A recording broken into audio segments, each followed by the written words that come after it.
أعوذ بالله من الشيطان الرجيم.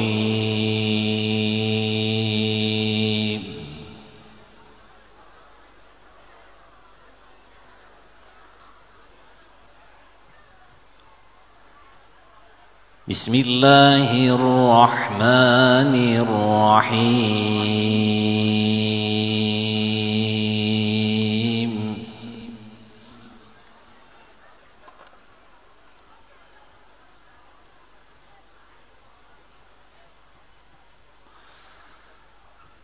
يا أيها الناس ضرب مثل فاستمعوا له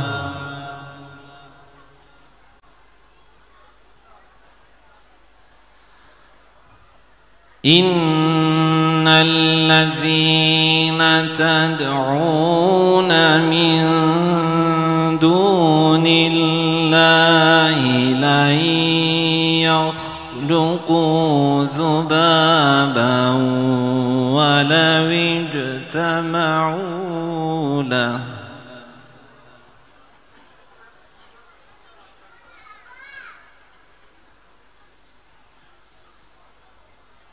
وإن يسلبهم الذباب شيئا لا يستنقذوه منه ضعف الطالب والمطلوب.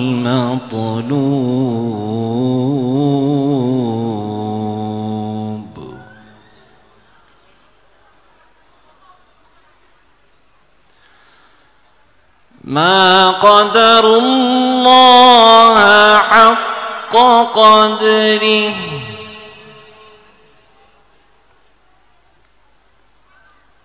إن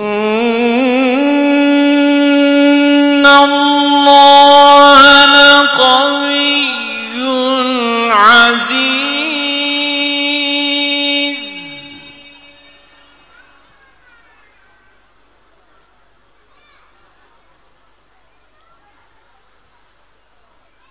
الله يصطفي من الملائكة رسلا ومن الناس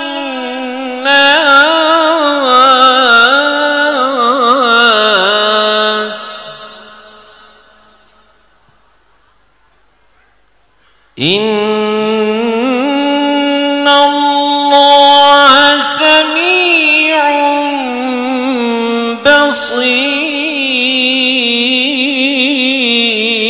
بصير.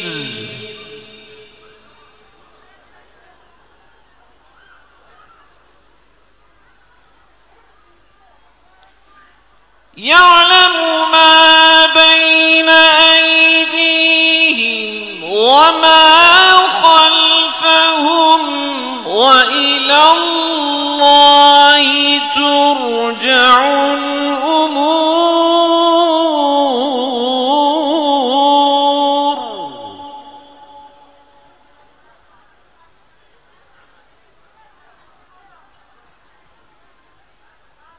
يا أيها الذين آمنوا اركعوا واسجدوا واعبدوا ربكم وافعلوا الخير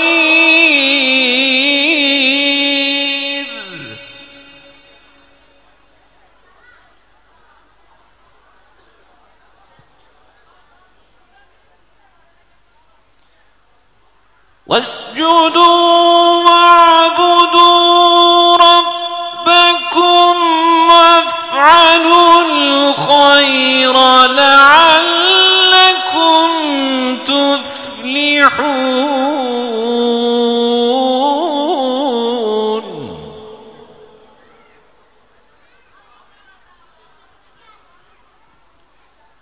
وجاهدوا في الله حق جهاده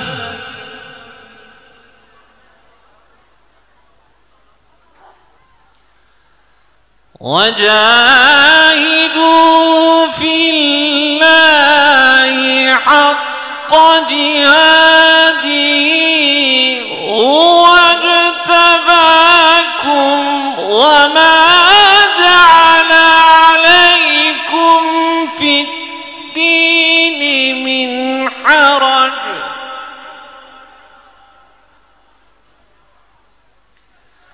ملة أبيكم إبراهيم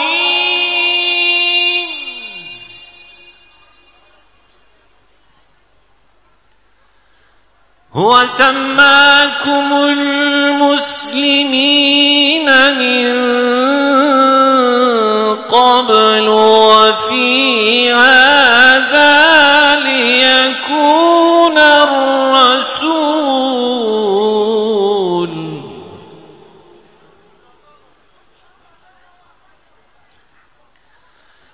وفي هذا ليكون الرسول شهيدا عليكم وتكونوا شهداء على الناس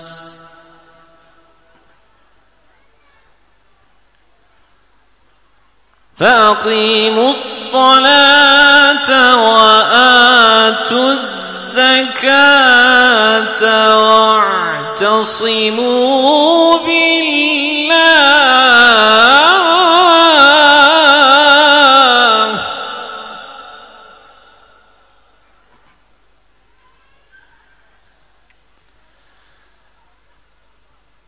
فأقيموا الصلاة وآتوا الزكاة واعتصموا بالله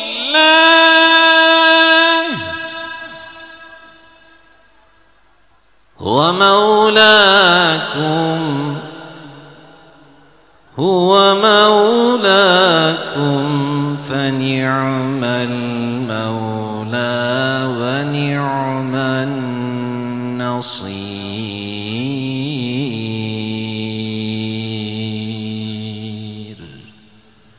صدق الله العظيم.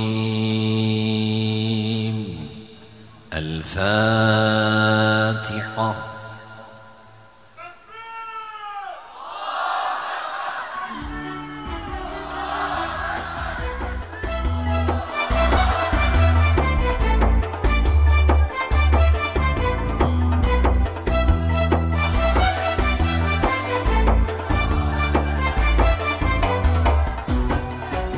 Evet, okunan Allah kelamı olunca gönüller mest olur kıymetli dostlar. Devam ediyoruz.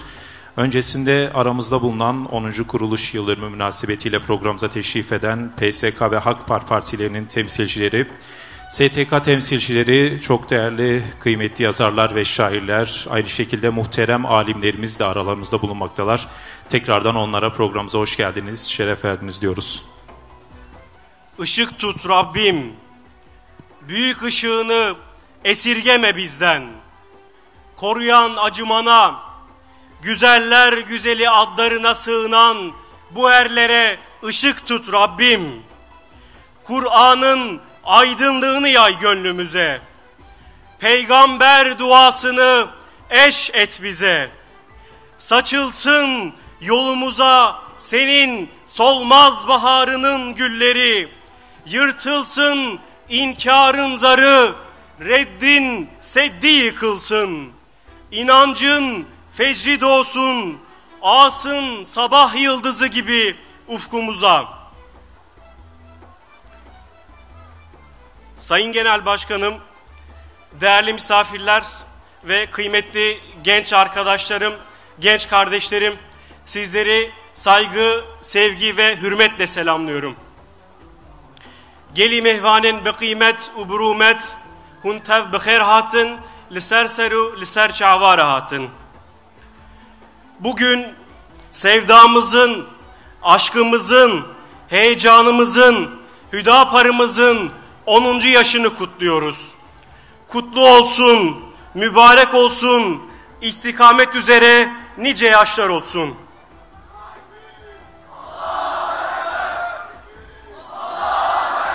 Tekbir!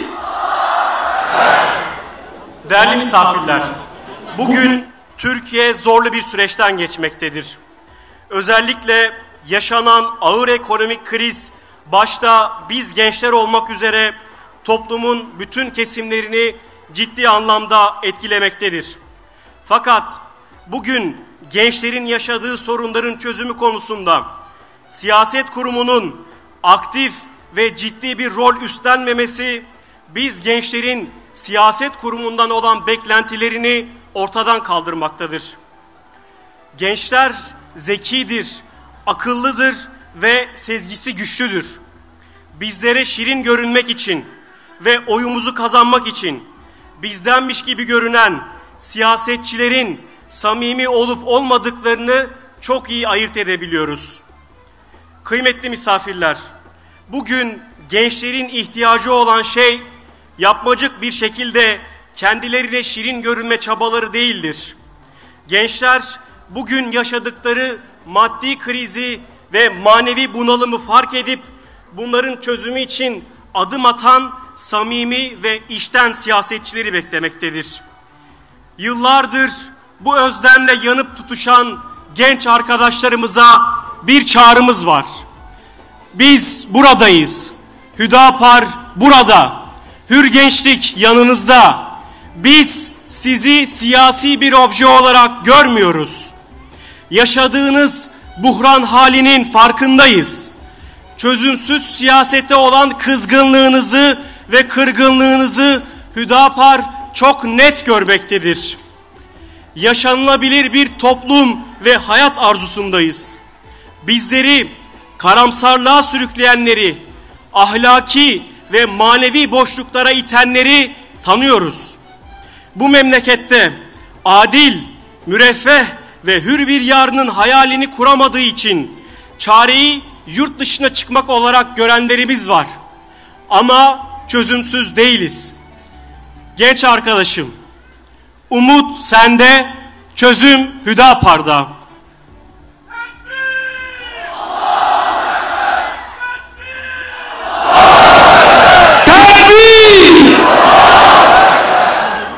Değerli misafirler, gençler için hayata geçirilmesi gerektiğini düşündüğümüz bazı hususları sizlerle paylaşmak istiyorum. Gençlere siyasette sembolik olarak değil, aktif olarak alan açılmalı ve sorunların çözümünde söz sahibi olmaları sağlanmalıdır.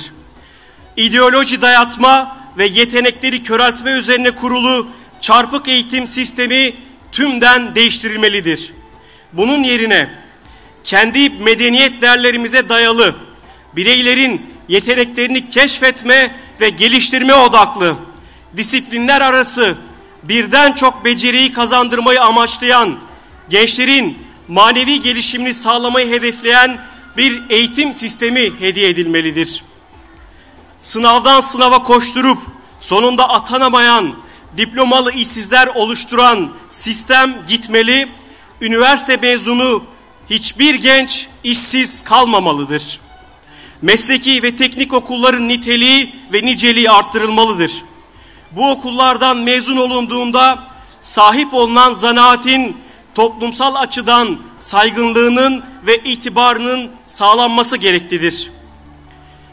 Burslara yapılan en son zam yetersiz kalmış, gençlerin beklentilerini suya düşürmüştür. Yaşanan %84,39'luk yıllık enflasyon göz önüne alınarak burslara yapılan zamlar yeniden güncellenmelidir. Kredi sistemi kaldırılıp bütün öğrencilere sosyal devlet olmanın gereği olarak geri ödemesiz burs sağlanmalıdır. Bu burs her bir gencin yeme, içme, barınma, giyim, kültür ve sanat faaliyetlerini yerine getirebilme yeterliliğinde olmalıdır. Evli gençlere daha fazla burs verilmelidir. Siyasal ve sosyal baskı biz gençlerin maddi ve manevi yeteneklerini köreltiyor. fikir ve düşüncelerimizi özgürce ve korkmadan ifade etmek istiyoruz.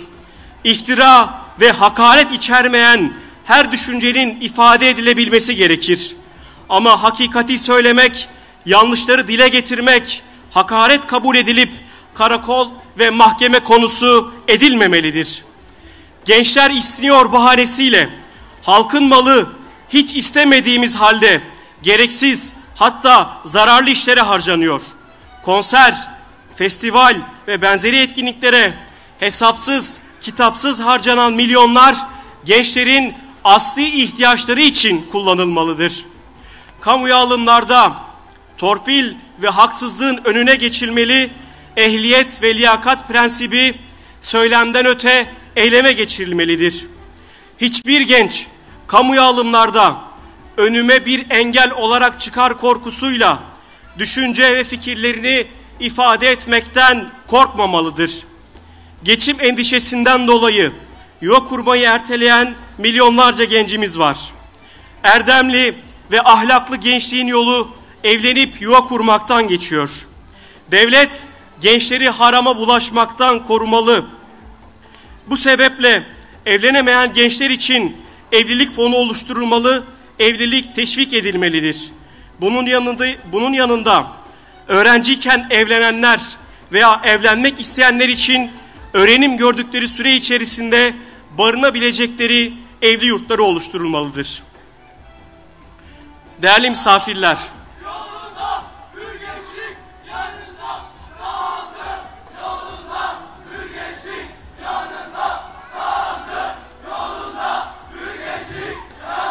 Tekbir! değerli misafirler, gençlik bir hareketin motor gücüdür, dinamiğidir, heyecanıdır, aşkıdır. Bizler de hür gençlik olarak yaklaşan 2023 seçimlerinde partimiz Hüdapar'ın en önemli gücü olacağız. Yeni bir ufuk açmak için her bir gence ve her bir ferde partimizi anlatmak için Hüdapar'ımızın sesinin çok daha güçlü bir şekilde çıkması için andolsun ki durmayacağız, yorulmayacağız, yılmayacağız.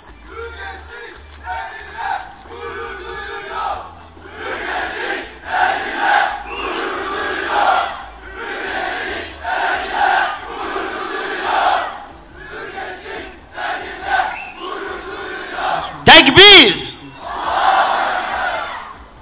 Değil mi cephemizin sinesinde iman bir, sevinme bir, acı bir, gaye aynı, vicdan bir. Değil mi ortada bir sine çarpıyor yılmaz, cihan yıkılsa emin ol bu cephe sarsılmaz.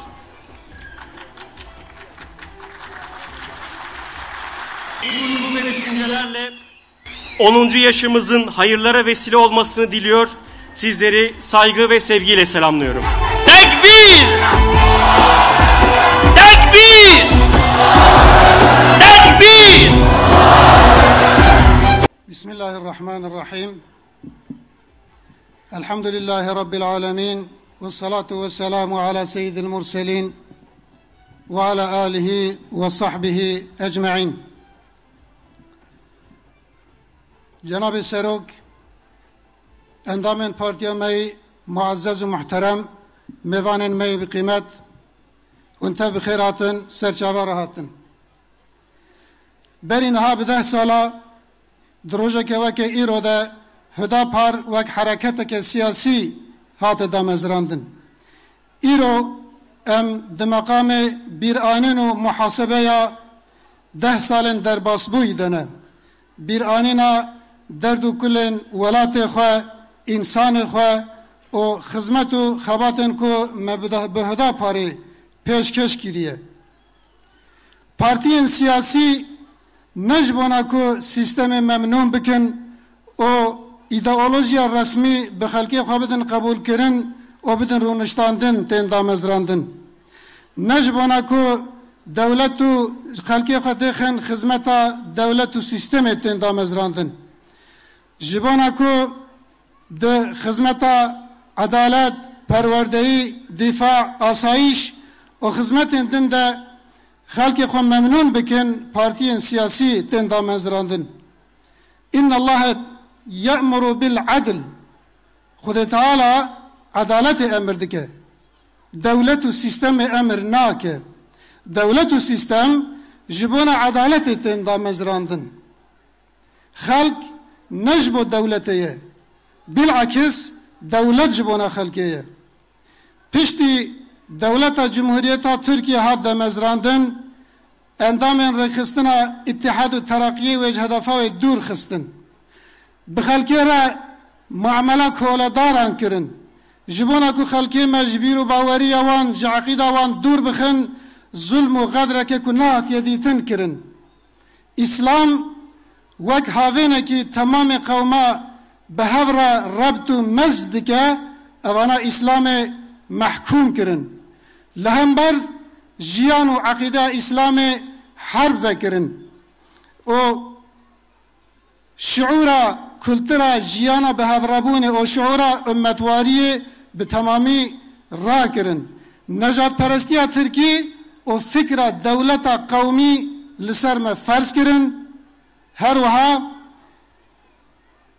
جترکان پیوه هبونا تمام قوما رد و انکار کرن جبروی قاسی جی پروژه دولت قومی یعنی اولوس دولت پروژسی خستن حیاتی به پروژه دولت قومی به 10 سالان خلقی ما هات عجقاندن هات محروم کرن برچی تازی و پیخواسمان او کسی که جبونا خلاصی خلقی خواه دست به خدمت کرن جی او جی مهاجرت زندان و اسارت بپاروان بس ام روننشتن دگل وان همی ظلم و غدراجی موخه مجبور دید که ام دبین ریک خستنه که ده بجون او ریک خستن هدا پاره ایدی به هدا پاره دظرف 10 سالان ده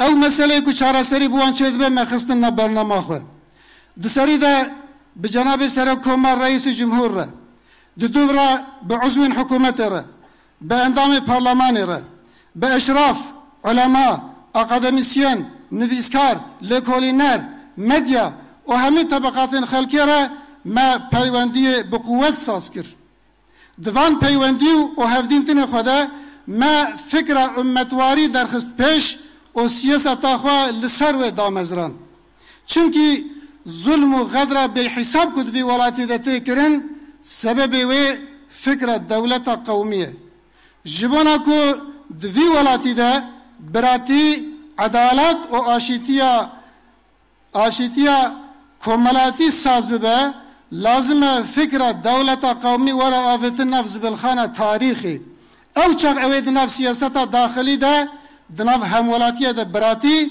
دناف سیاست خارجی ده جی به قوم جیران را هفپیوین و علاقات گرم ورن رونشتاندن سینوری و حدود کدنا بین اقرباء ده هاتنه رونشتاندن اوانا جی اوه تأثیر اوانی منفی نمینه ما پاراستنا 5 اساس انسانی خست کد بنگه سیاست خود امنیت جان امنیت عقل و فکر و افاده کرنه امنیت دین امنیت مال و ملکیت و امنیت نسل و عائله جبانا کو سیستم با عقیده خلقی را لحف وره جبانا کو پرنسیب اسلامی ورن احیا کرن و حیات دار ببن ما امد گلک ریاده چونو هاتن ما گلک ری و ریباز جرباندن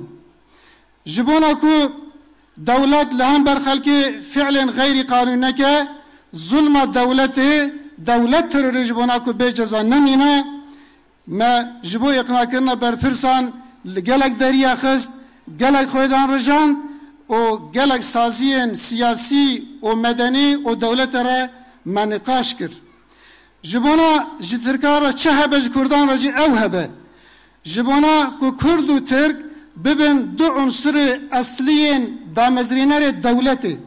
Jibona ku ambuan bidin fahim bikirin ku PKK ne sebebe ku PKK neticeye siyaseta galatı. Jibona ku ambuan bidin fahim kirin ku Kurd Türk biray hevin o tamamı kavma vek hevin me gelek nikaş kir me gelek diberwanda teklif hazır kir o peşkeşi wan kir. Sala 2019 ande لهرما كردستان عراقي ما نونراتي أخوة يكمين فكر بسروكي بارتيا ديمقراطة كردستان جناب مسعود برزاني را بحكومة هرمي را ببارتيان هرمي و هناك بارتي دولة مركزية عراقي را ما بيواندية قويم دانين ج مديا حتى بعلماء وأكاديميسيان ج بازرگانان حتى بطلبة وسازين مدني و خلق عوام دناف خلقی ده هدا پار هات ناس کرن لوی درجه هدا پارت خبردان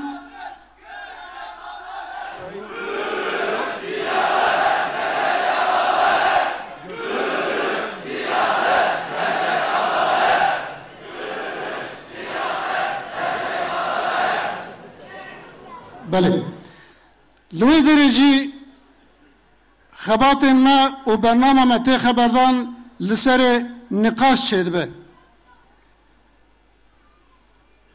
برنامه ما کو ما هدف خو او پرنسیب خو ته بجی کریه نه برنامه کی بسیط و موقته نجبونا اقتدار بونا چند صلاحاتیه چکرن به ifade کرنا او کسی کو ناس کرنه برنامه مدنیته برنامه عدالته ایدی جبانا کو ام به هر کسی بدن ناس کرن جبانا کو ام هر کسی لسر باتفاقی چکن خدمته که گلک زیدج مرا لازمه اویاجی جبانا کو امو بگرنن سیستم جبانا کو امو بگرنن دولت امی خدمته بکن افجی به خدمته چند ساله به بشتربونا چند هل بجارتنا تنه چه نابه اف حال جمعه خوازه کو ام حسابني هور وحسابني كور وحسابني دور چکن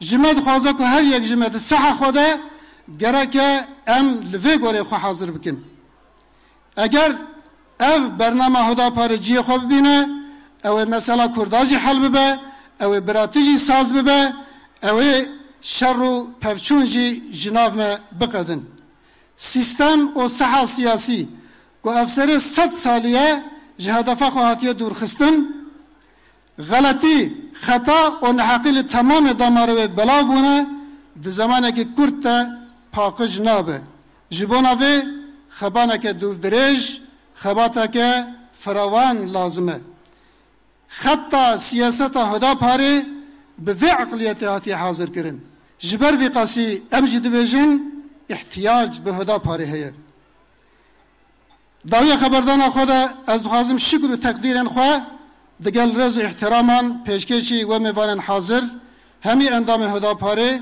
و هر کسی که دلیل سر هدا پاره دکن و آخر دعوانا ان الحمدلله رب العالمین. Bu anlamlı ve faydalı konuşmalarından dolayı Genel İdare Kurulu üyemiz ve Erbil temsilcimiz Sayın Abdüssamet Yalçın'a teşekkür ediyoruz. Ağızlarına, yüreklerine sağlık.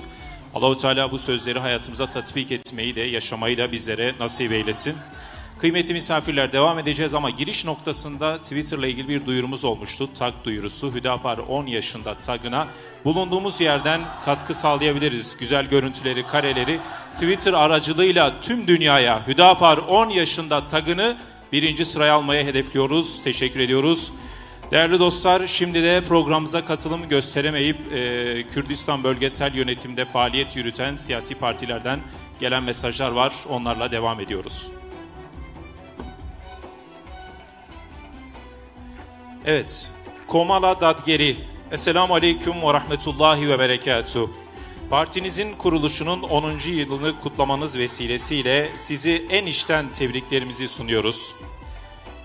Halkınıza hizmette ve tüm İslam halkları arasındaki sevgi ve uyum bağlarınızı güçlendirmede başarılar dileriz. Allah'tan amellerinizi kabul etmesini ve sizi memleketin ve milletin hayrına olan işlere hidayet etmesini niyaz ederiz. Teşekkür ve takdirle Komala Dadgeriya Kürdistan Adalet Cemaati Siyasi İlişkiler Konseyi. Bir başka parti Büzutnava İslami.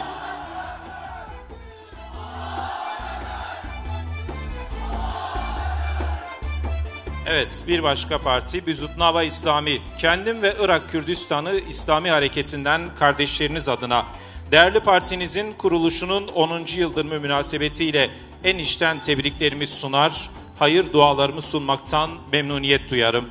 Bu onurlu vesileyle güçlü ilişkilerimizi ve kardeşlik bağlarımızı geliştirmeye devam ettiğimizi bir kez daha teyit ediyoruz. Cenab-ı Hak'tan size muvaffakiyet vermesini ve adımlarınızı İslam'a ve Müslümanlara hizmet yolunda yönlendirmesini niyaz ederiz. Çünkü O en hayırlı Mevla ve en iyi yardımcıdır. Kardeşiniz Şeyh İrfan Abdülaziz, Büzutnava İslamiya Kürdistan İslami Hareketi Genel Mürşidi. Evet, bir başka parti KDP. Hüdapar Genel Merkezi'ne partiniz Hüdapar'ın kuruluşunun 10. yıl dönümü münasebetiyle Sayın Genel Başkan'a, yönetim kadrosuna ve tüm üyelerine en içten tebriklerimi sunuyorum. Bu anma programının daha da ilerleme ve başarılara vesile olmasını temenni ediyorum. Tekrar sizi tebrik eder, başarılar dilerim. Cafer Eminki, KDP Kürdistan Demokrat Partisi Dış İlişkiler Sorumlusu. Kıymetli misafirler, programımıza katılamayıp bu şekilde tebrik mesajlarını gönderen tüm partilerimize teşekkür ediyoruz.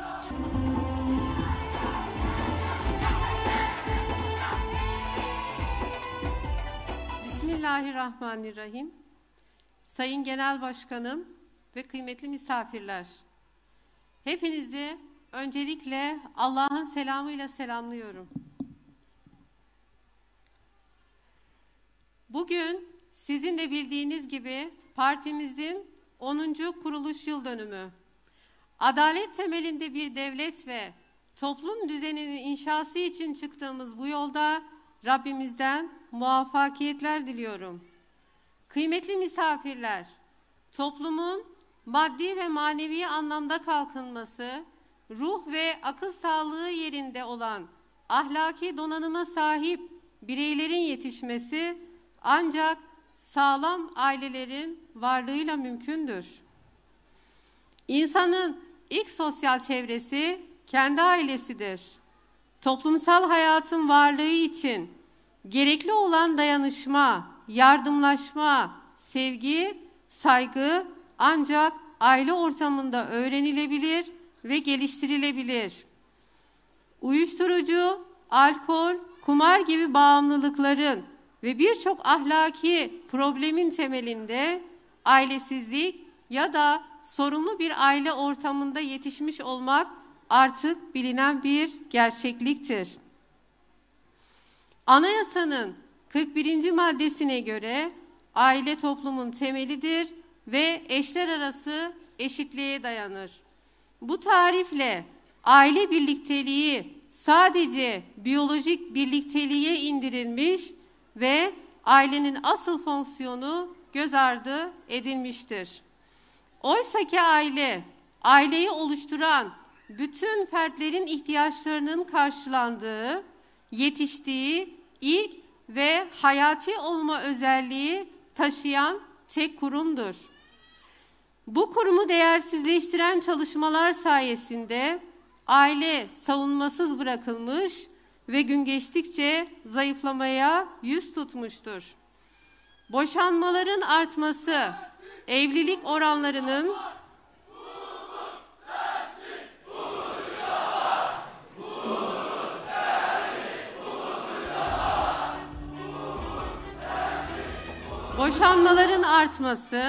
evlilik oranlarının düşmesi, evlilik yaşının yükselmesi bu durumun en önemli göstergeleridir.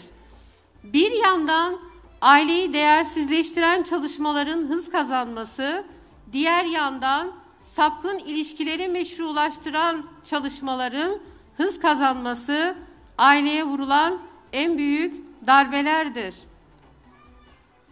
Evet, aileyi ve toplumu ifsad ederek yeniden dizayn etme hakkını kendinde gören batılı güçlere karşı durmak, insanlığımızın, inancımızın ve anne olmamızın bize yüklediği bir sorumluluktur. Bu sebeple Batı menşeli yasalardan bir an önce kurtulmamız artık elzem hale gelmiştir. Örneğin sözde kadını koruma bahanesi ile imzalanan İstanbul Sözleşmesi yürürlükte kaldığı süre içerisinde yuvaların dağılmasına ve kadın cinayetlerinin şiddetin artmasına sebep olmuştur. Toplumsal cinsiyet eşitliği adı altında cinsel sapkınlıkların normalleşmesine ve yaygınlık kazanmasına zemin hazırlanmıştır. Geç de olsa zararları fark edilen ve vazgeçilen bu sözleşmenin yansımalarını bizler hala görmekteyiz. Bu sözleşmeye göre yapılan tüm yasal düzenlemeler gözden geçirilip yeniden ayıklanmalıdır. Şiddeti önleme iddiası ile yalnızca kadının beyanını esas alan, erkeğe söz hakkı tanımayan ve feminist jargonlarla hazırlanmış düzenlemeler aileyi korumaktan çok yıkmaktadır. Delilsiz ve belgesiz bir şekilde suç isnat edilen babaların çocuklarının gözleri önünde evden uzaklaştırılmaları bir insanın itibarına, şahsiyetine vurulacak en büyük darbelerden biridir.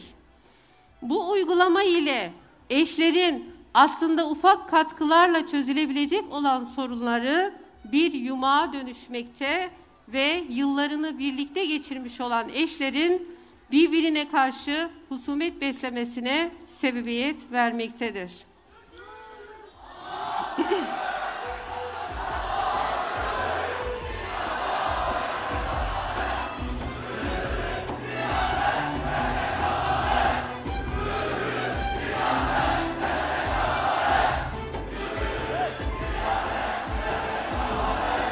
Hüdapar olarak diyoruz ki, inancımızı ve bizi biz yapan medeniyet değerlerimizi ölçü alan yasalar yapılsın. Sorun yaşayıp boşanma eşiğine gelmiş olan eşler arasında sulhu sağlamak için arabuluculuk yapacak sivil toplum kuruluşlarına ve şahıslara imkan verilsin. Bu girişimler devletçe teşvik edilerek boşanma oranları düşürülsün ve aile kurumu korunsun. Hükümet yetkililerine sesleniyoruz ve diyoruz ki eğer aileyi korumak istiyorsanız, boşanma oranlarını düşürmek istiyorsanız ve evlilikleri artırmak istiyorsanız öncelikle 6284 sayılı kanunu iptal edin. Eşler arasındaki sorunları gidermek üzere arabuluculuk sistemini devreye katın. Medyanın aileyi koruyacak ve aile olmaya özendirecek yayınlar yapmasını sağlayın. Ailede annenin emeği, hakkı ödenmez. Bu emeğin paha biçilmezliği sayesinde cennet annelerin ayakları altına alınmıştır. Yanlış aile politikaları sayesinde annenin emeği değersizleştirilmekte ve anneler çeşitli projelerle iş hayatına teşvik edilmektedir. Bu projelerden bir tanesi de 2018 yılında yürürlüğe giren İşte Anne projesidir.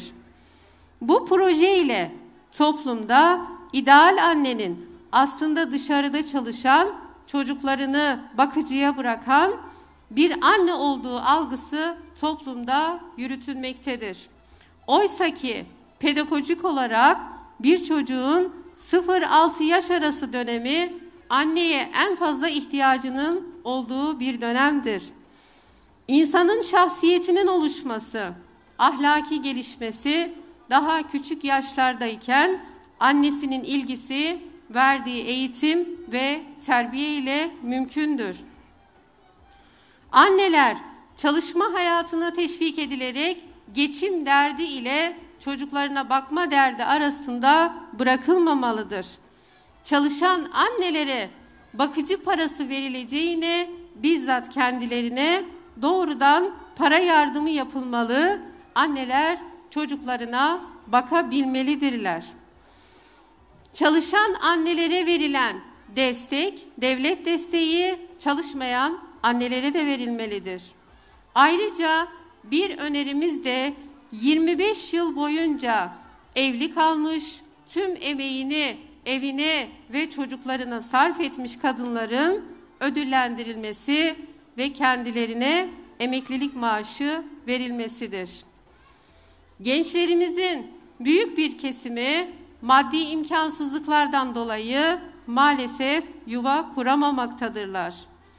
Kimileri için de yıllarca süren öğrencilik hayatı ve iş bulma gibi sebepler evliliklerinin ileriki yaşlara ertelenmesine neden olmaktadır. Onun için evlenmek isteyen gençlerin öğrencilik süreci içerisinde de evlenebilmesi sağlanmalı ve onlar için bir fon oluşturulmalıdır. Aile kurumunun korunması, geleceğimizin teminat altına alınması adına bizim için hayati bir öneme sahiptir. Bu kapsamda atılan bütün adımlar önemlidir, değerlidir ve desteklenmelidir. Geçtiğimiz 10 yılda kadın ve aile konusunda yaptığımız çalışmaların toplum nezdinde olumlu bir karşılık olduğunu biliyoruz. Başörtüsüne ve tesettüre anayasal güvence getirilmesi yerindedir, değerlidir ve desteklenmelidir. İstanbul Sözleşmesi'nden çekilme kararında olduğu gibi hükümet nezdinde bir kısım iyileşmelere vesile olduğunu da görüyoruz. Önümüzdeki dönemde kadın ve aile konusunda daha büyük bir ölçüde normalleşmeyi görebilmek ümidi ve duasıyla hepinizi Allah'ın selamıyla selamlıyorum. Allah'a emanet olun.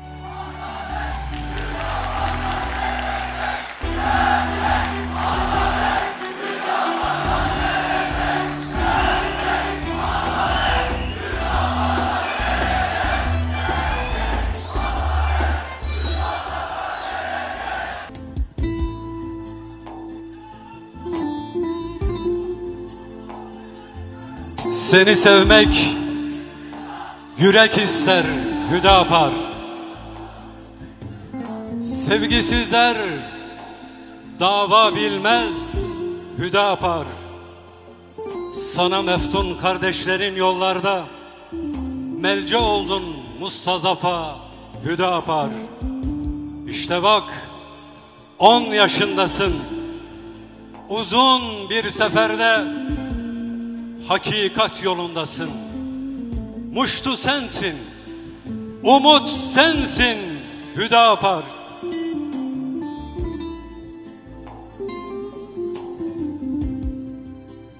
Kışların soğuğunda, yazların sıcağında bir bahar meltemisin. Sen mazlumlara merhamet, mahrumlara cansın. Sana gönül verenler cennetlerde yaşasın. Biz sendeniz, sen bizdensin Hüdapar.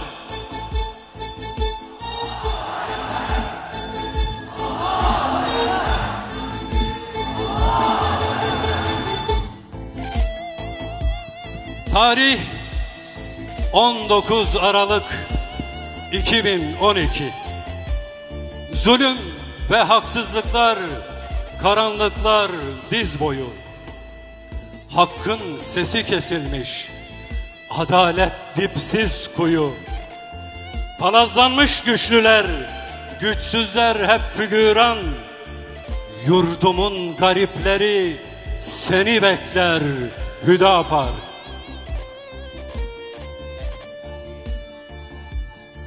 Bir benlik var ki ya Rab, bu nasıl çözülecek?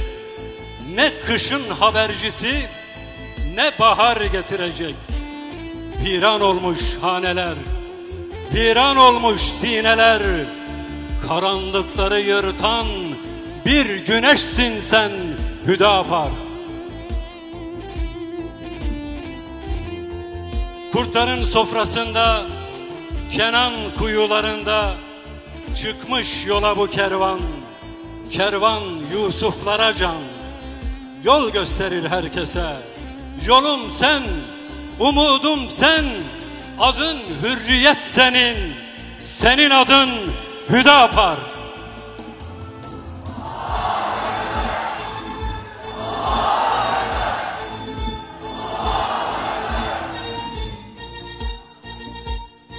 Sabır üstüne sabır ve izzetli duruşla bir araya geldiler güneş, ay ve yıldızlar.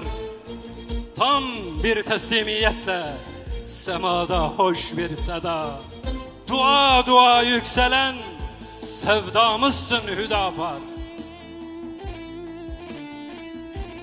Erdemli duruşunuz yayılır cihana, gafletin perdeleri savrulur birer birer. Kardeşlik türküleri kazınır yüreklere. Şanlı tarihimizden bir mirassın Hüdapar. Selam sana Hüdapar.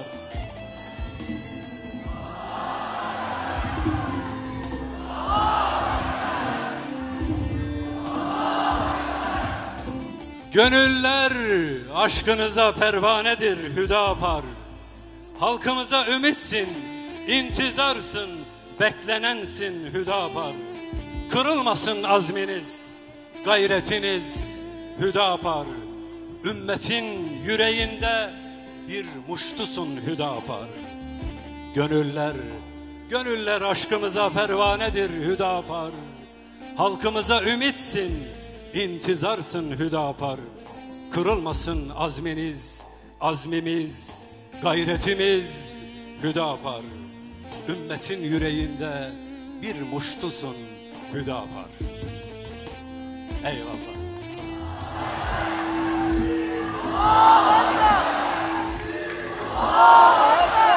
Selam ve saygıyla.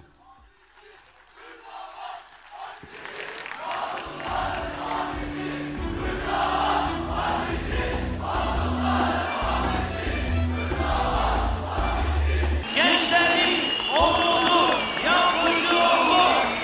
Gençlerin umudu,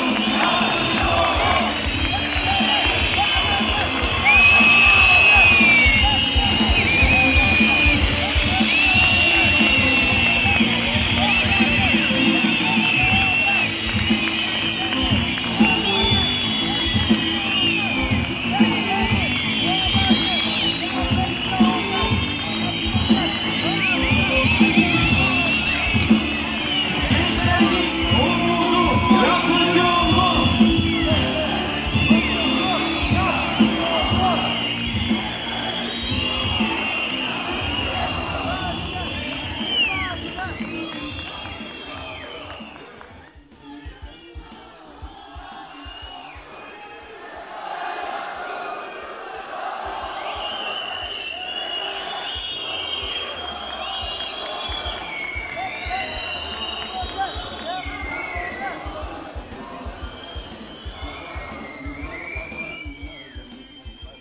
Bismillahi velhamdülillah. Vessalatu vesselamu ala Resulillah. Rabbi şrah li sadri ve yessir li emri vahlul ukdeten min lisani yefkahu kavli. Hamd ve şükür o Allah'a ki dünyayı ve içindekileri insan hizmetine vermiş, doğru yolu bulsunlar diye onlara kitaplar ve o kitapları açıklayan rehberler göndermiştir. Salat ve selam nebilerin sonuncusu Resul-i Ekrem'e ki ümmetine çok düşkün, müminlere karşı şefkatli ve merhametlidir. Selam olsun bütün elçilere. Yeryüzünde adaleti hakim kılmak İnsanlar arasında adaletle hükmetmek için gönderilen o elçiler ki hüküm ve iktidar sahibi oldukları dönemlerde yeryüzü gerçek adaleti görmüştür.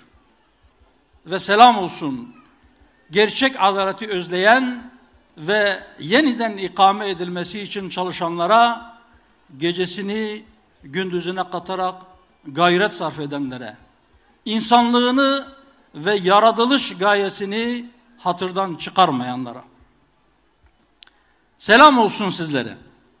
Saygıdeğer misafirler, değerli basın mensupları, memleketin her köşesinden davetimize icabet ederek buraya toplanan yol arkadaşlarım, kıymetli sevdalarım ve siyasi partilerimizin kıymetli temsilcileri, hepiniz hoş geldiniz.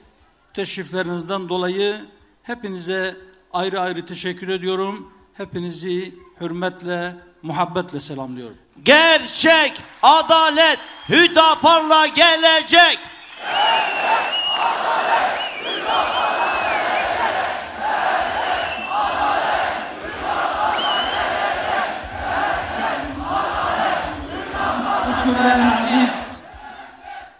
Hoşgörü Brian Aziz, gelin meyvanem be kıymet, unta be khir hatın, ser seran, ser çavan hatın.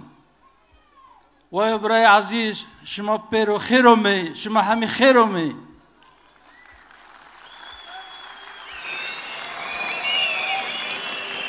أيها الإخوة وأخوات أهلا بكم أهلا وسهلا جئتم بالخير.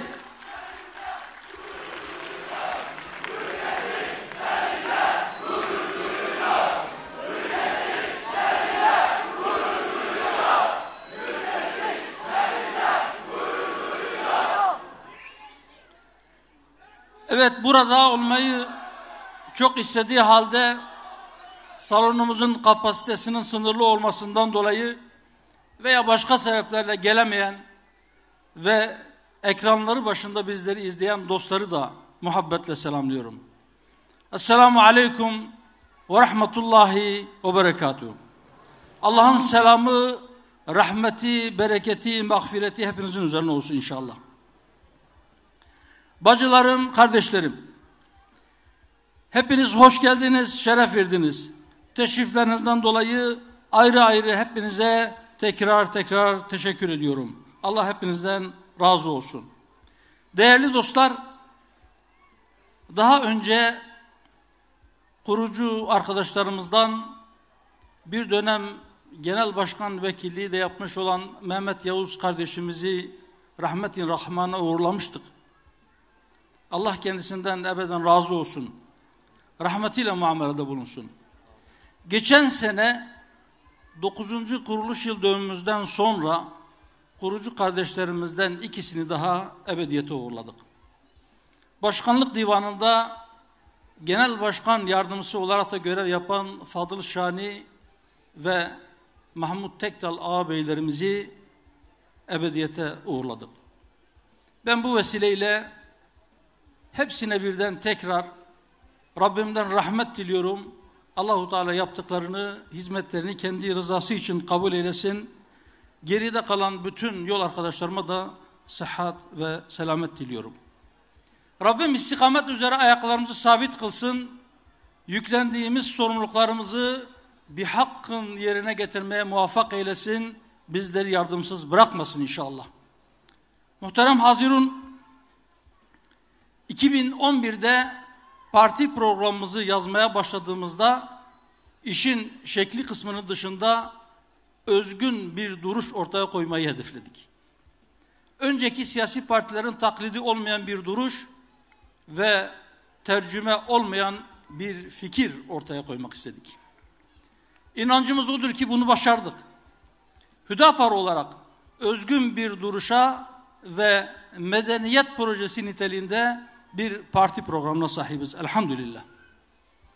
Tevhid mesajının gücü ve evrensel bir ahlaki vizyonla harekete geçerek yeni bir düzen kurmanın mümkün olduğuna inanıyoruz. Bir paradigma değişikliği öneriyoruz. yola çıkarken şu veya bu partinin alternatifi değil, sistemin alternatifiyiz dedik.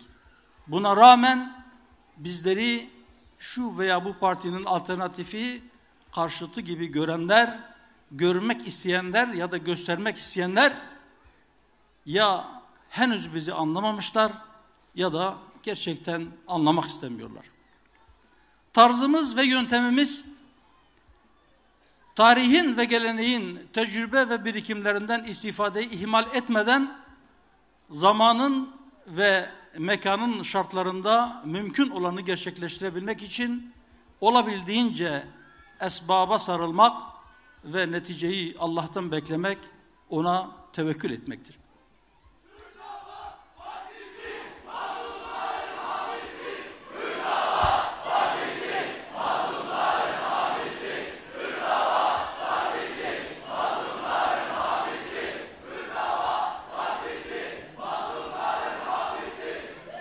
Hayat siyasetle yönetilir. Bu siyasetin meşru ve insana hizmet etmesini sağlamaya çalışıyoruz. Aziz kardeşlerim, kıymetli misafirler, en güzel bir şekilde ve sadece Allah'a kulluk etsinler diye yaratılmış olan insanlara yaratılış gayelerini unutturmak için şer güçler ittifak halindedir. Planlı, programlı, gece gündüz çalışmaktan, servetlerini bu uğurda harcamaktan geri durmuyorlar. Hayatın temellerini tahakküm, hırs ve şehvet bataklığı üzerine kurmayı teşvik ettiler.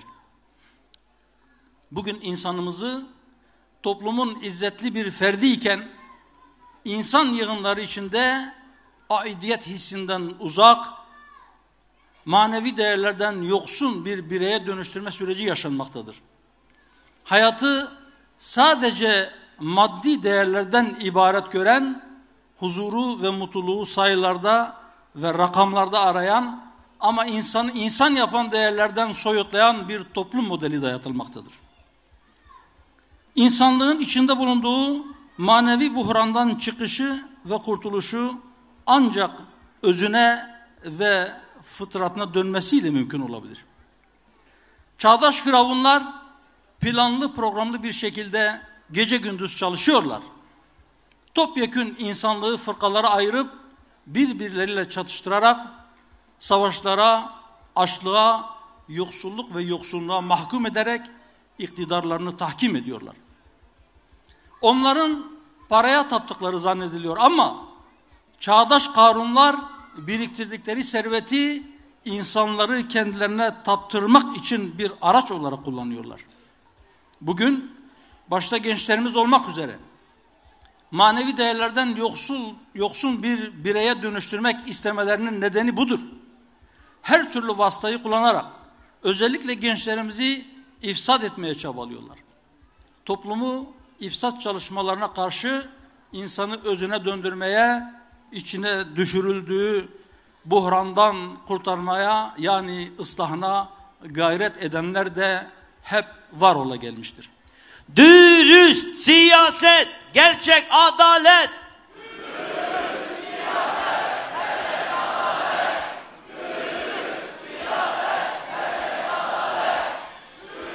Bu mücadele aydınlık ile karanlığın, adalet ile zulmün mücadelesidir. Bu mücadele kıyamete kadar devam edecektir. Bu mücadele hak ile batılın mücadelesidir. Batıl zail olmaya, yok olmaya mahkumdur. İşte bizler Hüdapar olarak hakkın, aydınlığın ve adaletin yanında batılın, karanlığın ve zulmün karşısındayız. Dünya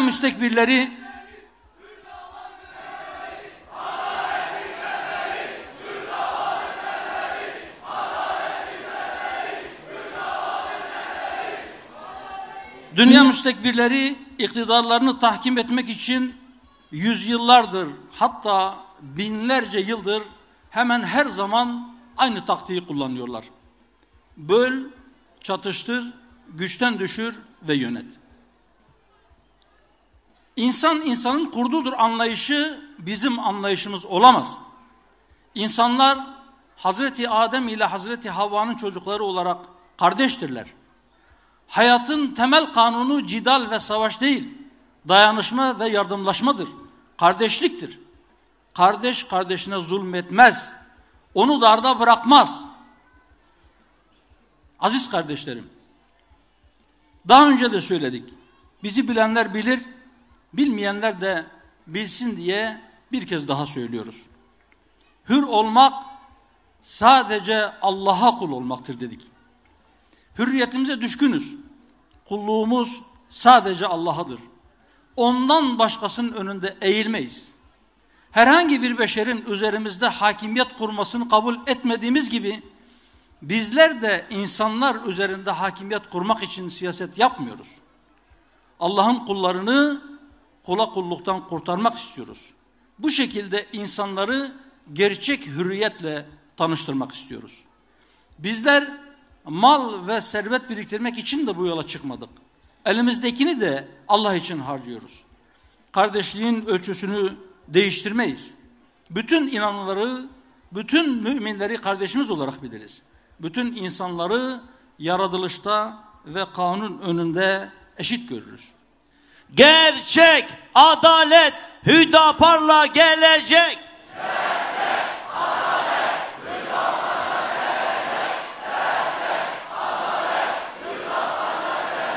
Kardeşlerim, hiçbir kınayıcının kınamasından korkmayız. Hak bildiğimizi söyler, hakkı ayakta tutmak için adil şahitlik yaparız. Siyasi rakiplerimize iftira etmeyiz. Parti içinde makam kavgası yapmayız. Kendi şahsi veya parti menfaatimizi milletin menfaatinin üstünde görmeyiz. Hukuksuz kaldığı için bozulan kardeşliğin hukukunu yeniden tesis etmek, toplumsal barışı, sosyal adaleti, hakça paylaşmayı gerçekleştirmek istiyoruz. Ahlakı ayak bağı gören Machiavelli siyaset pratiğinden ve mevcut siyasi üsluptan şikayetçiyiz. Dünya makamlarının geçici ve değersiz olduğunu bilir, asıl gaye için ancak birer vasıta olarak görürüz. Asıl gayemiz Rabbimizin rızasını kazanmaktır. Dünya makamları için gayrimeşru vasıtalara tenezzül etmeyiz. İnanıyorum ki yaratılış gayesini unutmayanların hepsi böyle yapar. Böyle yapmalıdırlar. İnanıyoruz ki siyaset ahlaklıysa insanidir, insana hizmet eder. Ahlaktan soyutlanmış siyasetin insana ve topluma hizmet etmesi mümkün değildir. Seküler ahlak temelsiz bir bina gibidir. Din ile siyaset arasına kalın duvarlar örenler siyaseti ahlaktan mahrum bıraktıklarının farkına varmalıdırlar. Dini siyasetin emrine verenler de insanları dinden soğuttuklarını görmelidirler. Bezmi Eles'te verdiği sözü unutanlar insanlara verdiği sözü de unutmaya daha yatkındırlar. Adaletin tesisini birinci önceliğimiz olarak belirledik. Peki adalet bizim için neden bu kadar önemlidir? Kardeşlerim dikkat ediniz. Muhakkak Allah size adaleti, ihsanı ve akrabaya yardım etmeyi emreder. Muhakkak Allah emanetleri mutlaka ehline vermenizi ve insanlar arasında adaletle hükmetmenizi emreder. Gerçek adalet Hüdapar'la gelecek.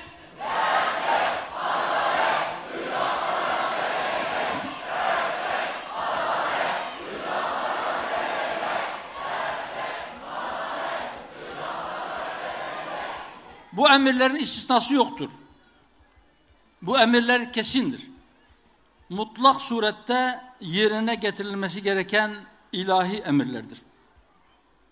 Bu nedenle Hüdapar adaleti her meselede merkeze alır. İnsanlar tarih boyunca ne zaman adalet ve emanet konusundaki bu teyit ve tekit edilen vurgusu kuvvetli, istisnası olmayan kesin emirlere uymuşlarsa toplumsal huzur ve emniyeti bulmuşlardır. Ne zaman ki bu emirler çiğnenmişse huzursuzluklar, kavgalar, hatta savaşlar çıkmış, nesiller, ürünler helak ve servetler heba olmuştur. İnsanımızın öncelikli ihtiyacı adalettir. Sadece milletimizin değil, bütün insanlığın talebidir adalet. Bunun için önce insan, öncelik adalet diyen anlayışa, yani Hüdapar'ın anlayışına ihtiyaç vardır. Adaletin zıddı ya da adaletin yokluğu zulümdür. Zulmün kalkması için, milletimizin huzuru için, memleketin selameti için Hüdapar'ın anlayışına ihtiyaç vardır. Aziz ve muhterem kardeşlerim, belirttiğimiz ilkelerle çıktığımız yolda yürüyüşümüzün 10. yılını geride bıraktık.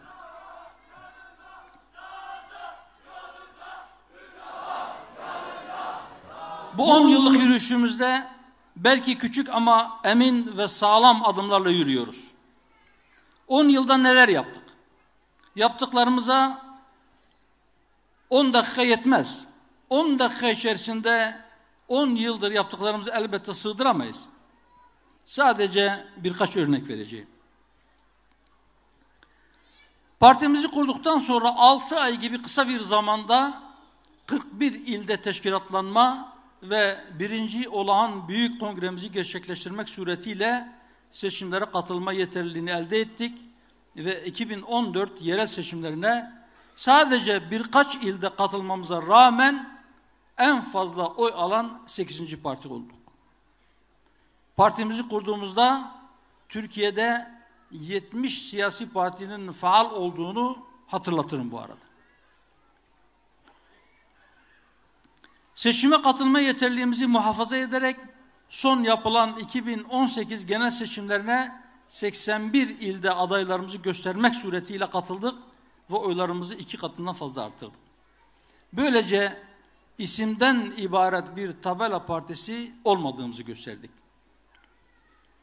Yalan söylemeden, iftira atmadan, siyasi rakiplerini karalamadan ve en önemlisi halkı aldatmadan da siyaset yapılabileceğini gösterdik. Siyasete erdem ve itibar kazandırma hedefimiz doğrultusunda hatırı sayılır bir yol aldık. Siyasi getirisi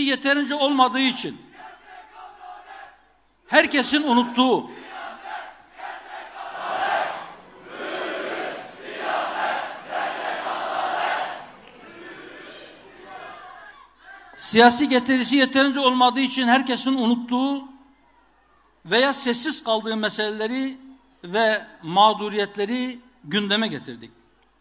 Ahlaki yozlaşmaya dur demek için EDCEP gibi ifsat projelerinin parçası olan pek çok programın uygulanmasına engel olduk. Birleşmiş Milletler'in ve özellikle de Güvenlik Konseyi'nin mevcut yapısının sürdürülemez olduğu gerçeğini siyasetin gündemine 2012'de getirdik ve 2013'te Birleşmiş Milletler Genel Kurulu'nda dünya 5'ten büyüktür şeklinde bir slogana ve bir siyasi doktrine dönüştü. Asgari ücret vergiden arındırılıncaya kadar 10 yıl boyunca sürekli bu hususu dile getirdik. Nihayet bir yıl önce bu da gerçekleşti. Asgari ücretle ilgili ısrarlı bir talebimiz daha var. O da sonuç alınıncaya kadar devam edecek inşallah ısrarımız. Nedir o? Asgari ücretin tanımına işçinin bakmakla yükümlü olduğu ailesinin de dahil edilmesi meselesi. Evet, bağcıyı dövmek yerine üzüm yemek derdinde olduk. Bu tavrımız ile gündeme getirdiğimiz pek çok meselede hükümete yol gösterdik, adım atmasına vesile olduk. Mesela İstanbul Sözleşmesi ile ilgili uyarılarımız 9 yıl sonra da olsa makes buldu.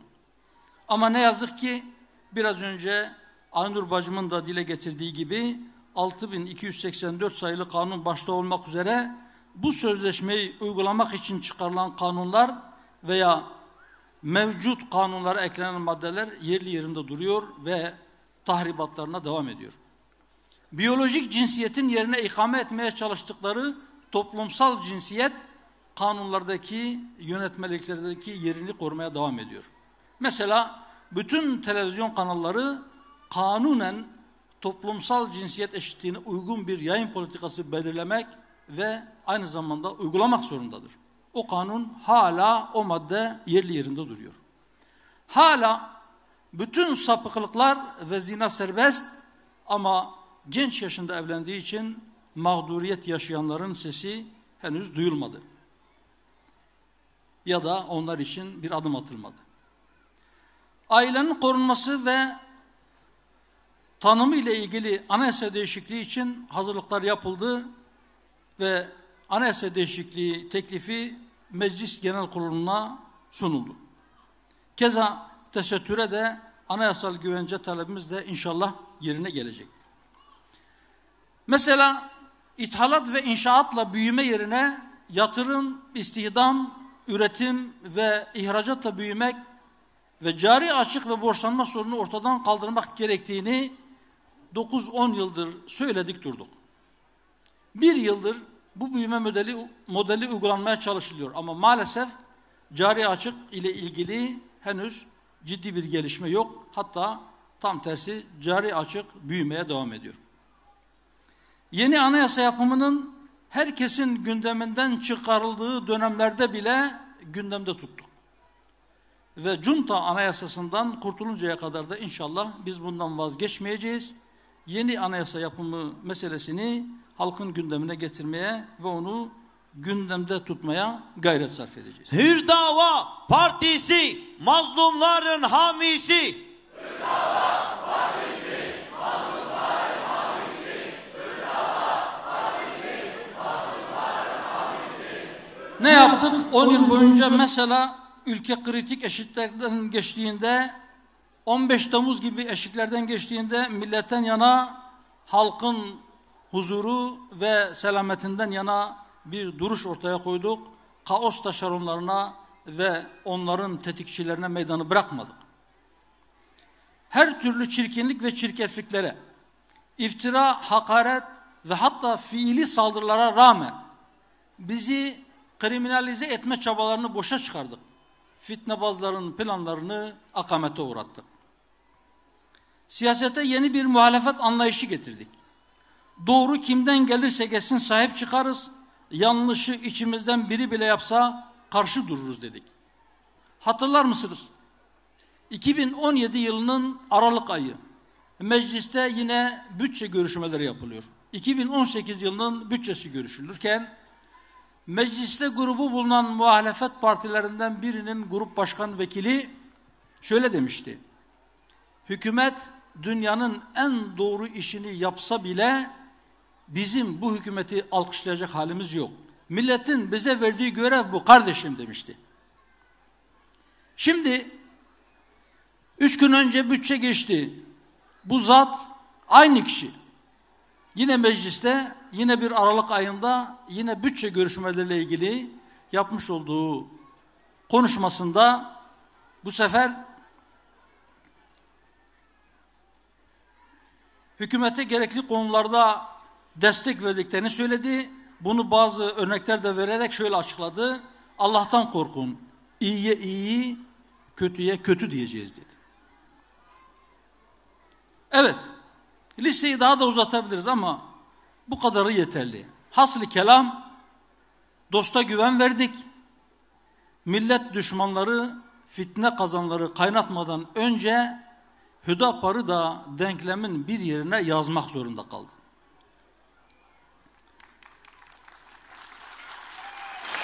Gençlerin umudu yapıcı oğlu.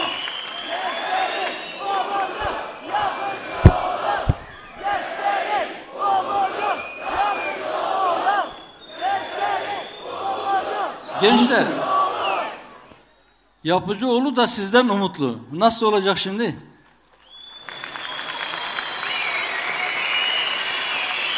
Rabbim sizleri korusun. İnsi ve cinni bütün şeytanların şerrinden sizleri muhafaza buyursun inşallah.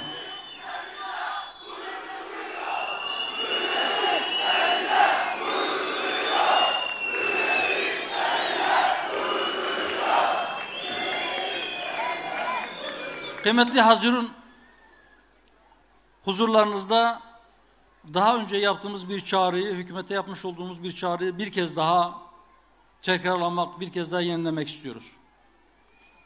Aileyi korumak, evliliği teşvik ve anneliğe hak ettiği değeri vermek için adımlar atın.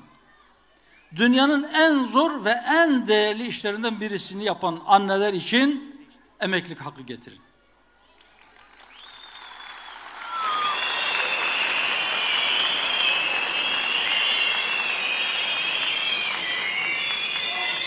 Çocuklarına bakıcı tutanlara verdiğiniz desteği kendi çocuğuna bakan annelerden esirgemeyin. Onlara sigorta primi desteği verin ve emekli olmalarını sağlayın.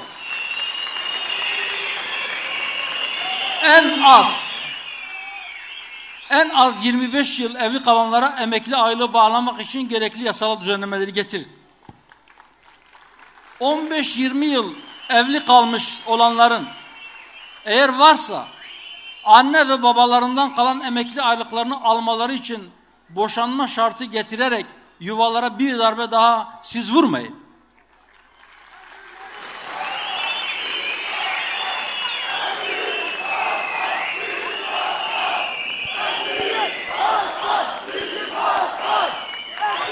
Muhterem hazirun, uzunca bir süredir memleketin birinci gündemi ekonomidir. 2 yıla yakındır memleketi şehir şehir dolaşıyoruz. Hemen her kesimden insanla görüştük. Geçim sıkıntısı, esnafın iş yapamaması, işsizlik ve hayat pahalılığı milletin birinci gündemi olmuş. Yarın Asgari Ücret Tespit Komisyonu 3. toplantısını yapacak. Belki de son toplantısı. Telaffuz edilen rakamların geçime yetmediğini aslında herkes biliyor. O toplantıya katılanlar da dahil.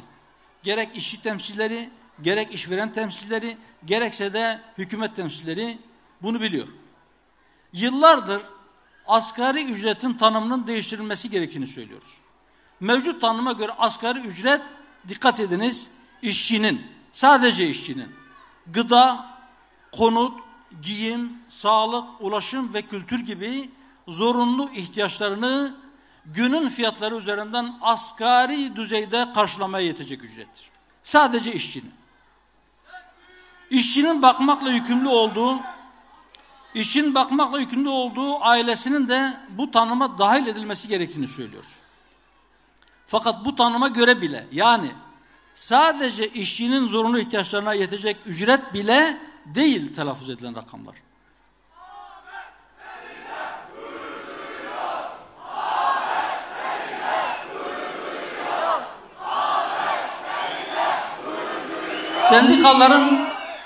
Sendikaların hesaplamalarına göre bir kişinin, yani sadece işçinin bu zorunlu ihtiyaçların tamamına yetecek olan ücrete ne diyorlar? Yaşam maliyeti. Bir kişi. Sadece bir kişinin yaşam maliyeti şu anda 10.000 lira civarındadır. 10.000. O da şimdilik. 2 ay sonra bekar olarak yaşayan, tek başına kalan bir kişiye 10.000 liranın üzerindeki bir ücret bile yetersiz kalacak.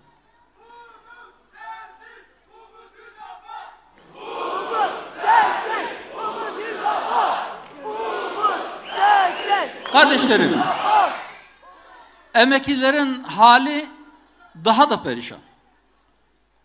Açlık sınırının yarısının bile altında maaş alan emekliler var. Açlık sınırının altında hiçbir ücret olmamalıdır diyoruz. Hiçbir maaş olmamalıdır.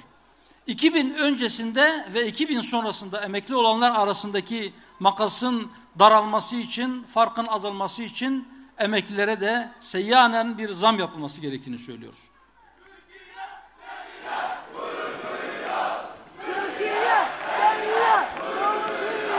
Kardeşlerim,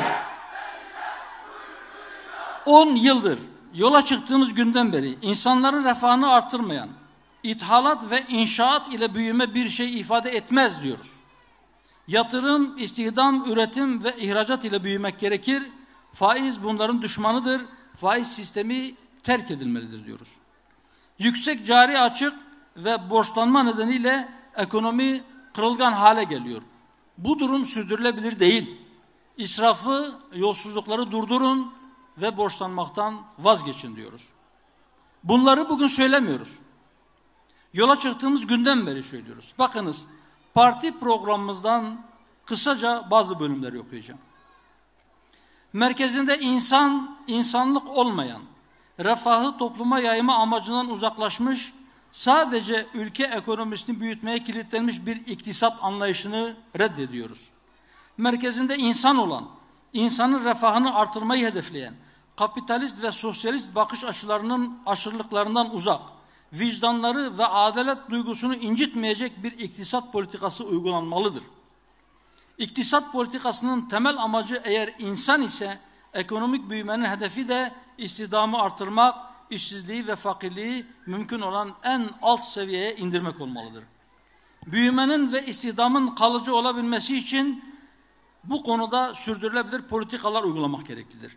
Peki nasıl olacak bu? Stratejik öneme sahip ürün, mal ve hizmetlerin üretilmesi teşvik edilmelidir.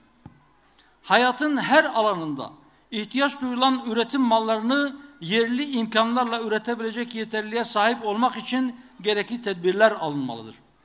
Ülke gerek sanayi gerekse tarım ürünleri açısından dışa bağımlılıktan kurtulmalıdır. Faize dayalı kapitalist ekonomik sistem tamamen değişmelidir. Temel ihtiyaç maddeleri vergiden arındırılmalıdır. En alt gelir dilimindeki fakir insanlar ve açlık sınırının altındaki gelire sahip olanlar, mesela emekliler gibi, bunlar için ailedeki fert başına kanunla belirlenecek bir miktarda su, elektrik ve yakacak ücretsiz olmalıdır. Bir milletin kendi kendisine yetebilirliği açısından tarım stratejik bir öneme sahiptir. Tarımsal ürünlerde dışa bağımlılığın önlenmesi hayati önem taşımaktadır. Bu nedenle çiftçiler birer hazine gibi kıymetli görülerek korunmalıdır dedik. Yarım kalmış sulanma testleri süratle tamamlanmalı. Sulanabilir tarım arazilerinin miktarı artırılmalı ve toprak bir an önce su ile buluşturulmalıdır. GAP ve DAP projelerinin bir an önce bitirilmesi acil eylem planı olarak belirlenmelidir. GAP'ın sulama projesinin yarısından fazlası tamamlanmayı bekliyor maalesef. Zirai üretimin artırılması ve kalitesinin yükseltilmesi için her köye bir ziraat mühendisi atanmalı, hayvancılık ile uğraşılan yerlerde veteriner atanmalıdır dedik. Beklemeye devam ediyoruz.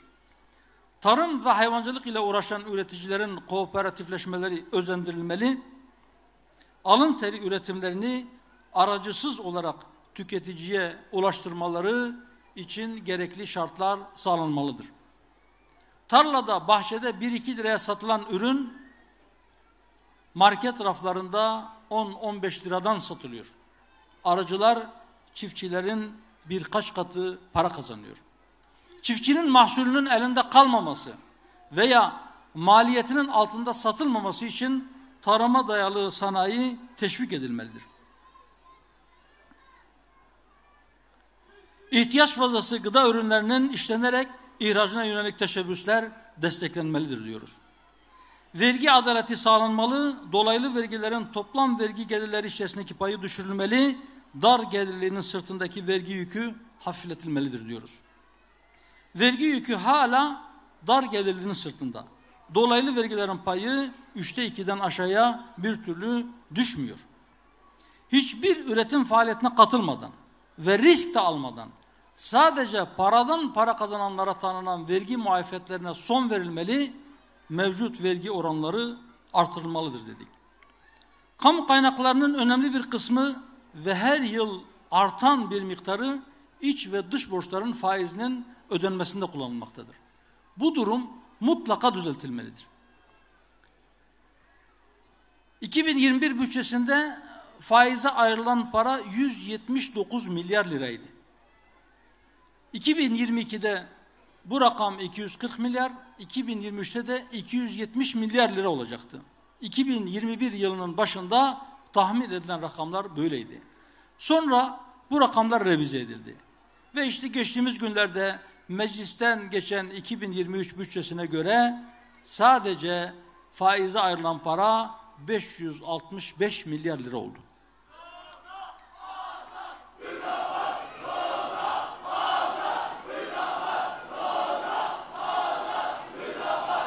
Bakın arkadaşlar, sadece 2 yıl önce 2023 yılının faiz bütçesi 270 milyar olarak tahmin edilirken aradan sadece 2 yıl geçti, bu miktar 2 katından fazla arttı ve 565 milyar liraya çıktı.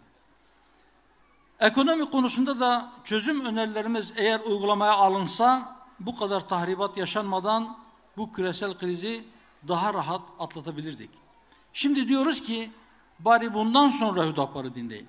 Pişman olmazsınız. Emin olun ülkenin ekonomik bağımsızlığının sağlanması, yoksulluğun ve mahrumiyetin kökünün kazınması ve insanın ihtiyaçlarının hürriyeti de korunarak giderilmesi için fıtrata ve insani değerlere ters düşen iktisadi sistemlerin terk edilmesi zorunludur. Komünizmden sonra kapitalizm de iflas etmiştir. Bu bakımdan insanlığa huzur ve refah getirmeyen bu sistemlerin temelden değiştirilerek yerine İslami bir iktisat nizamının getirilmesi gerekmektedir. Sesimize kulak verin diyoruz. Mesela memleketin en temel meselelerinden biri olan Kürt meselesinin çözümü konusunda da sesimize kulak verin. Çözümü çok zor değildir. Peki nedir çözüm? Çözüm adaleti yeniden tesis etmektir. Huzuru temin etmek istiyorsanız adaleti yeniden tesis etmek zorundasınız. Kendinize istediğinizi kardeşim dediklerinize de isteyeceksiniz. Kendinize yapılmasını istemediğiniz şeyi kardeşlerinize de yapmayacaksınız. Meşru hakları hiçbir pazarlığa girişmeden tanıyacaksınız, iade edeceksiniz. Mesela ana dilde eğitim hakkını tanımak hususunda ayak diremekten vazgeçin diyoruz. Kardeşlik lafla olmaz. Kardeşliğin bir hukuku vardır. O hukuku yerine getirin. Kendi içinizdeki meselelerinizi halletmeden dışarıda etkili de olamazsınız. Dış müdahalelere de açık hale gelirsiniz. Bir kayıp 100 yılın üzerine bir 100 yıl daha koyarsınız. Hüdapar'la gelecek. Gerçek adalet Hüdapar'la gelecek. Evet kardeşlerim.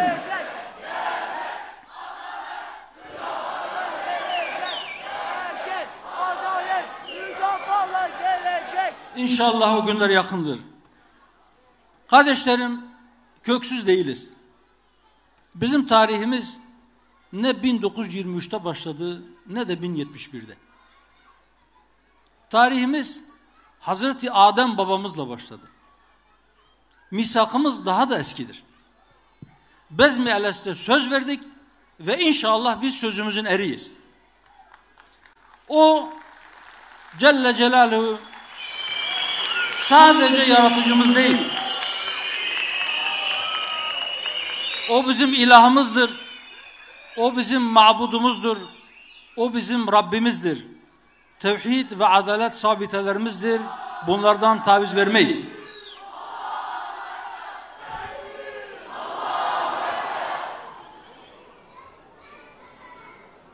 Kardeşlerim, 30 Haziran 2013'te birinci olağan kongremizi gerçekleştirmiştik. O birinci büyük olağan kongremizde dediğim gibi hür davanın hür neferleri olarak buradan dosta düşmana hep beraber ilan ediyor ve diyoruz ki biz ne sağcı ne solcuyuz. Biz vasat bir ümmetiz, orta yolcuyuz. Devleti kutsayanlardan değiliz ama anarşizm ve kaos da istemiyoruz. Dinin siyasete alet edilmesine de, siyasetin dinsizliğe alet edilmesine de karşıyız. Kavmiyetçi ve ırkçı değiliz. Haksızlığa ve zulme uğramış bir kavmin haklarını savunmayı da ırkçılık olarak isimlendirmiyoruz. Etnik temelde siyaseti yanlış buluyoruz. Siyasetin farklı etnisiteleri asimile etme aracı olarak kullanılmasını da doğru bulmuyoruz. sermayeyi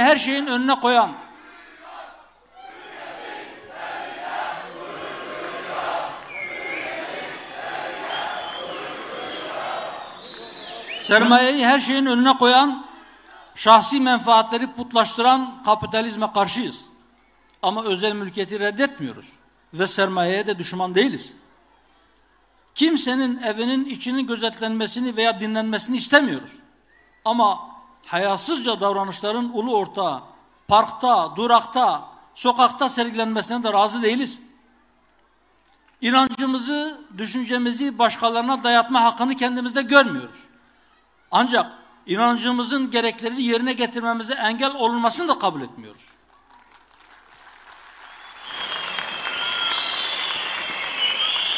Dürüst siyaset, gerçek adalet.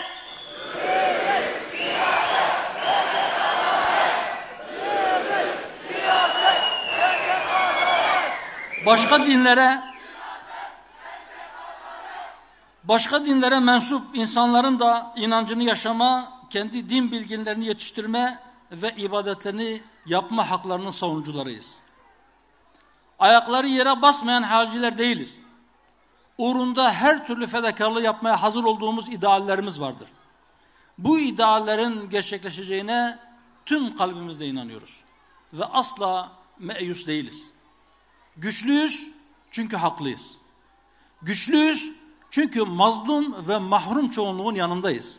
Hür Dava Haklıyız. Partisi, mazlumların hamisi.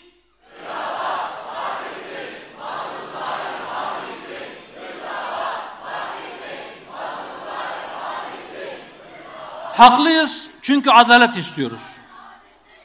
Haklıyız çünkü hak yerini bulsun istiyoruz. Kardeşlerim, memleketin Hüdapar'a ihtiyacı var. Yani memleketin size ihtiyacı var. Bacılarım, memleketin size, sizin çalışmalarınıza, cehd ve gayretlerinizi artırmanıza ihtiyacı var. Siyaset kurumunun Hüdapar'a ihtiyacı var. Meclisin Hüdapar'a ihtiyacı var. Memleketin Hüdapar'a ihtiyacı var.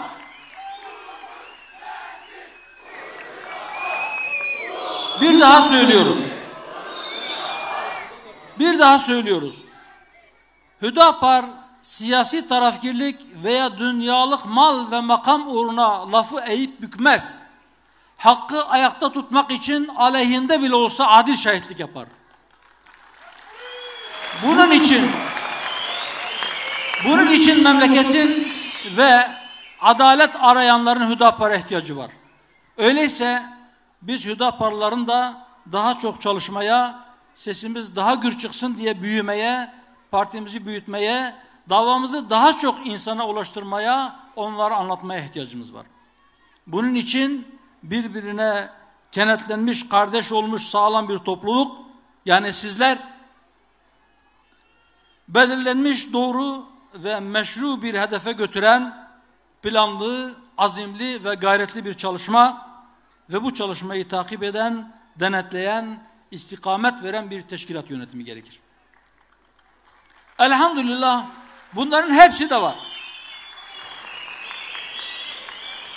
Evet, amaçsız, gayesiz ve programsız bir fert veya toplumun varacağı bir hedefi yoktur. Hedefi olanlar yol alırlar, olmayanlar sadece dolaşırlar. İdeallerimizi hedefe koyup yürüyebildiğimiz kadar ömrümüzün ve takatimizin el verdiği menzile varmaya muvaffak olmayı ümit ediyoruz. Meta nasrullah. Ela inne nasrallahi qarib. Ne zaman? Evet, ne zaman? Takatimiz tükeninceye kadar çalışıp Ya Rab bizim gücümüz bu kadar dediğimiz zaman. Kardeşlerim, çalışın. İnsana çalıştığının karşılığından başkası yoktur. Hiçbir şey kendiliğinden olmaz.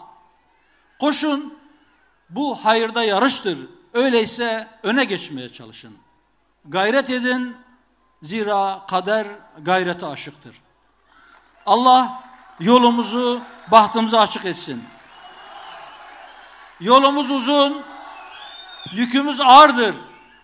Rabbim ayaklarımızı sırat-ı müstakim üzere sabit kılsın. Allah yar ve yardımcımız olsun. Vesselamu aleyküm ve rahmetullahi ve berekatuhu. Gençlerin umudu Yapıcıoğlu.